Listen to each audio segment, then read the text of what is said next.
Hey Seven Science, welcome to today's class of Divine Public School. We just read the chapter number 4 heat. Heat के अंदर हम पढ़ रहे थे heat transfer करने के तरीके, जिनके अंदर हम लोगों ने पढ़ा था कंडक्शन, सेकंड तरीका होता है कन्वेक्शन, तीसरा तरीका होता है रेडिएशन।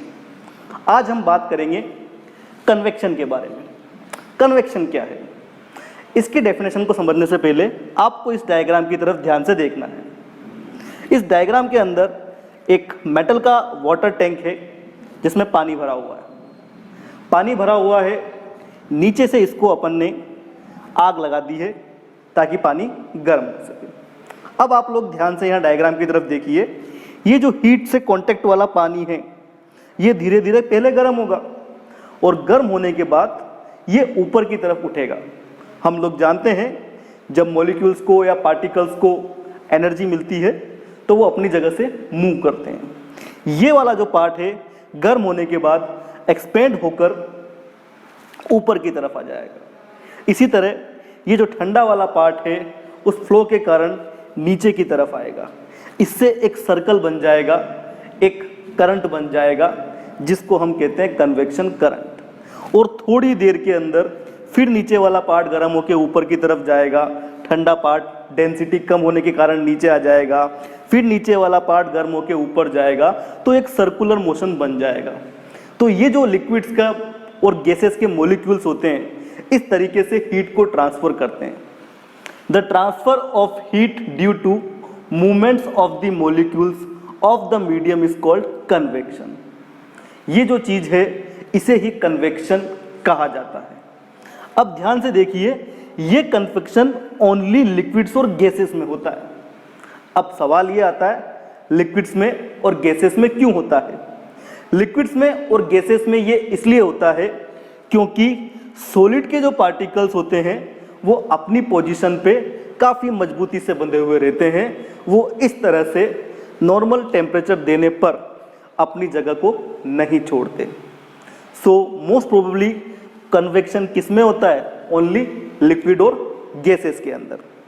अब हम बात करते हैं ये जो सर्कुलर मोशन बना है इसको नाम दिया जाता है convection current. This cyclic movement of water during heating is called convection current. यहां पे एक बहुत अच्छा एग्जांपल है जो हमको लेना है। Air near the source of heat gets warm and rises up. Air, हवा, उसके पास जो भी सोर्स है गर्मी का, उससे वो गर्म हो जाती है और ऊपर की तरफ उठती है, जैसे वाटर के साथ होता है। This leaves a gap which is filled by the colder air from the surrounding. इससे जिस जगह से वो गर्म एयर उठी है वहां पे एक गैप बन जाता है, एम्प्टी पैकेट्स बन जाते हैं। अब उस जगह पे ठंडी एयर आ जाती है। एक तरफ गर्म एयर ऊपर जा रही है, एक तरफ ठंडी एयर नीचे आ रही है। तो आप लोगों ने देखा एक साइक्लिक मूवमेंट बन गया, गर्म हवा ऊपर, ठंडी हवा नीचे।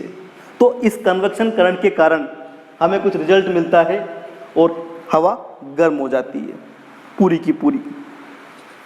एप्लीकेशंस, क्या एप्लीकेशंस हैं कन्वेक्शन के, ये हमें जानना जरूरी है।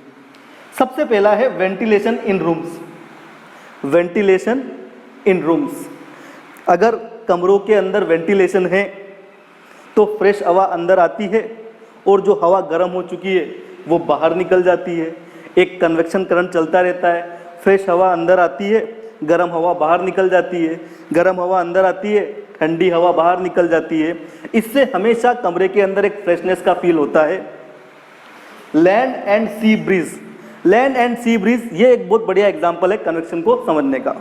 समुद्र किनारे आपने देखा होगा, समुद्र के पास में जो सतह होती है जिसे हम बीच कहते हैं, या जो तटीय लोग होते हैं, जो तट पे लोग रहते हैं, वो वाली जो लैंड होती है वो समुद्र के बिल्कुल पास में होती है। अब वो लैंड सोर्स गर्म हो जाता है, समुद्र से जो एयर आ रही है बहती हुई उस लैंड सोर्स से कनेक्ट होने के बाद गर्म होके ऊपर उठ जाती है। इसी तरह रात के अंदर ठीक उल्टा होता है। इसी चीज़ को कहा जाता है लैंड एंड सी ब्रिज।